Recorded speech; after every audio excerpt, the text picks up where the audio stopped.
حضرت حاجی امداد اللہ صاحب رحمۃ اللہ علیہ یہاں تھے مکہ میں،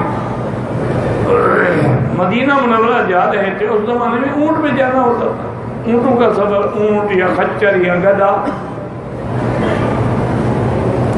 ایک دوست آئے، اس نے ایک لفافہ دیا، انہوں نے کہا حضرت یہ میرا خط ہے، آپ مدینہ منورہ جا رہے ہیں تو فلاں آدمی کو یہ پہنچانا ہے۔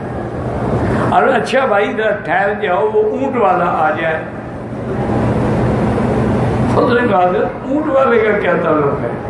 اور میں عجیب بیوقوف، میں نے جب اس سے کرایہ طے کیا، یہ سامان دکھایا تو تمہارا خط تو اندر نہیں تھا۔ اب یہ جو وزن خط کا بڑھ جائے گا قیامت میں جواب دوں گا۔ جو لوگ احتیاط کرتے ہیں وہ تو اس طرح کرتے ہیں، باقی تو سب بہانے ہیں، کسی طور روٹی کما کھائے مچھندر بس۔